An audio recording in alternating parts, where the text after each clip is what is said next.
this video, I'm going to be talking about the two trees. And so the one tree is growing over here, doing its thing, and it has roots that reach down into the soil. And so this tree, a lot of people are noticing that the leaves are starting to wilt on this tree.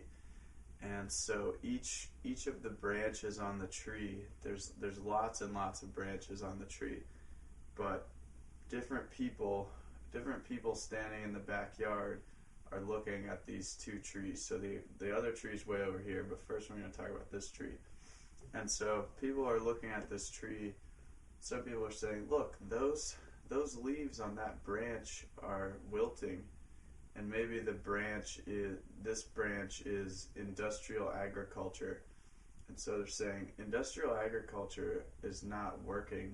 Those leaves are completely wilted and it's screwing up everything, and we just can't sustain industrial agriculture any longer. Monsanto is killing all these organic farms all over the world. And so a lot of people are saying this is the biggest issue we have, industrial agriculture. And then the next person's looking at this branch and saying, no man, look at those wilted leaves on that one. That's the military industrial complex. And they're saying, look at that branch, the military industrial complex, they're spending billions of dollars on jet bombers when they could be spending it on education or growing food or something positive. But the military industrial complex, that branch is awful. That's the worst branch on the tree. We really need to cut that branch off. And then the next person standing in the backyard is looking at this branch and saying, no, it's education that's the biggest issue. Look at those leaves on the education branch. They're horrible. Our kids are being in debt for 10 years after going to college, and they don't even know what they want to do because all of our colleges suck, and they need to be reformed, and we need to do this and we need to do that. And all the people looking at the education branch are saying, education's the root of all our issues, and if we change education, then everything else will change. But education's still just a branch. And then you look at the next one, and those people are all saying, no, it's the banking industry. We got to change the branch of the banking industry because look how wilted all the leaves are. Our money's based on debt. We're going to be screwed if we keep the same money system, and capitalism sucks and all this stuff. And they're staring at this branch and they're saying, yeah, that branch is awful. And then the next one, people are looking at our social structure and they're saying, no, it's really our social issues, and we need to make everything more equal, and we need to have equal rights, and we need to have this. And they're focused on the wilted branches of inequality, or the wilted leaves of inequality on this branch. And then there's all these other branches on the same tree. We got the whole war on drugs, and people are focused on that branch and how crazy that is. People have the branch of environmental issues and climate change. People are freaking out about that branch. And we have all these branches, and really, I think what we need to do is look at the roots of this tree. Look at the soil. Where are all these destructive branches and leaves coming out of? What is the root of these issues? And I believe that at the root of these issues, the soil is our culture at large. And what is culture? Culture is the everything that we are surrounded by through our whole lives, and we're so used to it that we can't even tell that we're surrounded by it. It's like if you ask a fish what is water, if you tell a fish it's underwater, it's going to say what is water, because it's constantly surrounded by it. It's this ubiquitous matrix around us.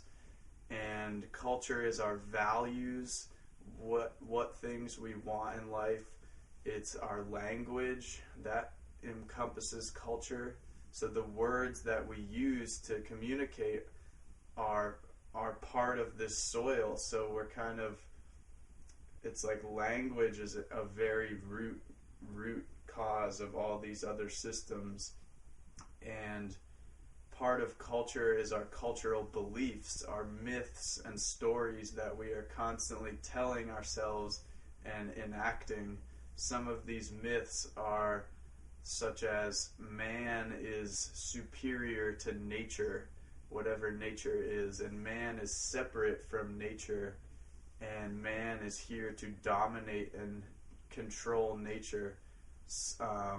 That's what a lot of the philosophers during the scientific revolution, such as Descartes, said, we are the lords and possessors of nature, and the way that we will control nature is through science. And these are some of these fundamental things in the soil that are giving rise to this tree.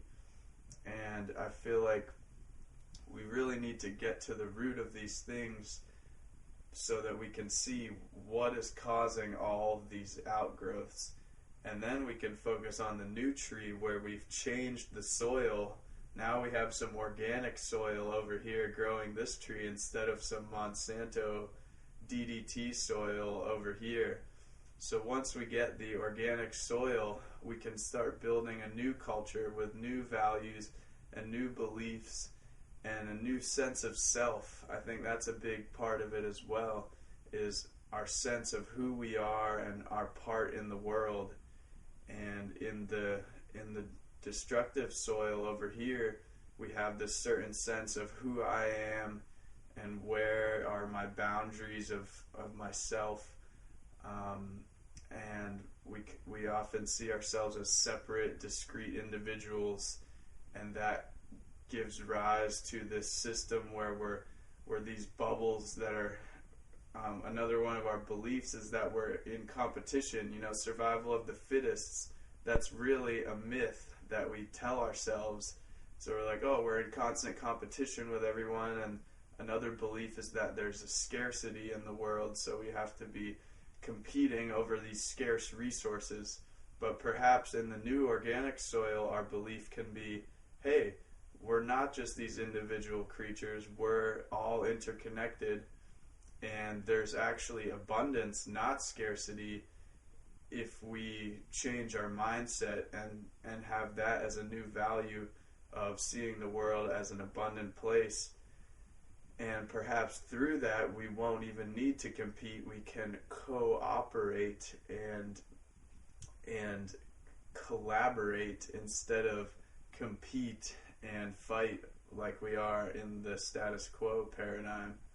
So I think that in the new tree, there's all the same branches, and the leaves are growing a lot better in the new tree with the new soil that has a new belief system and a new sense of self and a new view of the world.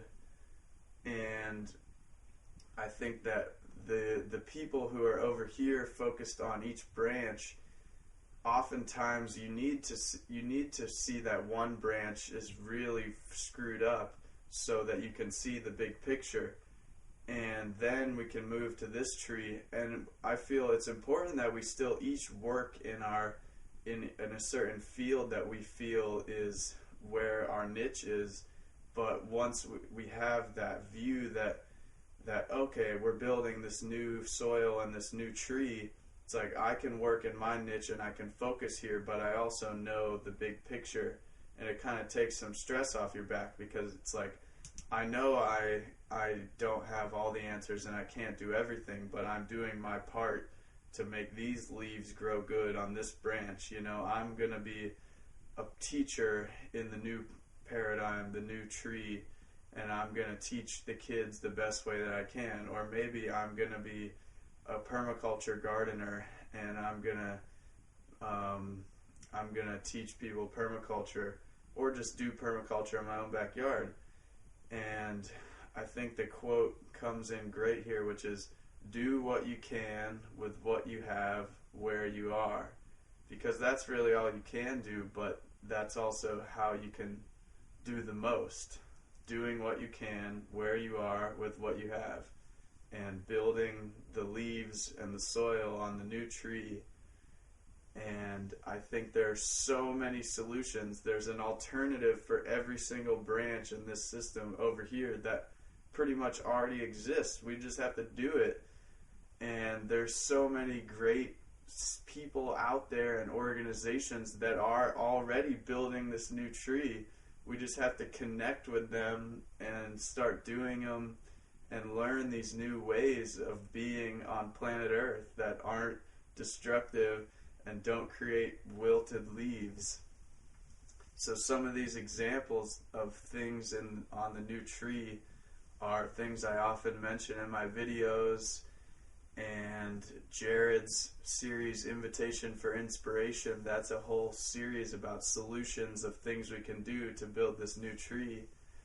And Spontaneous Evolution by Bruce Lipton and Steve Behrman, I feel, is really explaining the root soil over here and how it's screwed up and how we can build the new soil over here.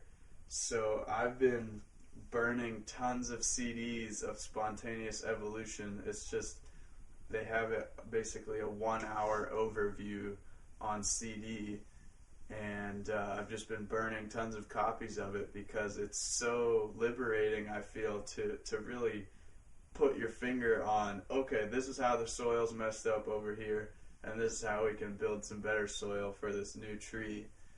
And so Spontaneous Evolution is one great example of that. And The Ascent of Humanity by Charles Eisenstein, I'll post a link to his website. He has this whole book online for free in text and audio form, and he also explains really the root of all these destructive branches and how we can move to the new paradigm, the new mindset, and the new culture over here. And one more interesting thing that mentions all this stuff is this movie called 2012 Time for Change. It's a really cool documentary that goes into the different theories on 2012, and the subtitle is From Conscious Evolution to Practical Solutions. So it covers a lot of different stuff about how we can get to this new soil and this new tree, and how a lot of indigenous cultures from the past have been predicting that we're going to go through this change for thousands of years. So I find that really fascinating, and it is a cool film. I'll post a trailer to it on the link box. So thank you for watching. I hope you have a beautiful day, whether it's snowy or non-snowy or whatever. So do what you can where you are with what you have. That's what I try to do. Peace.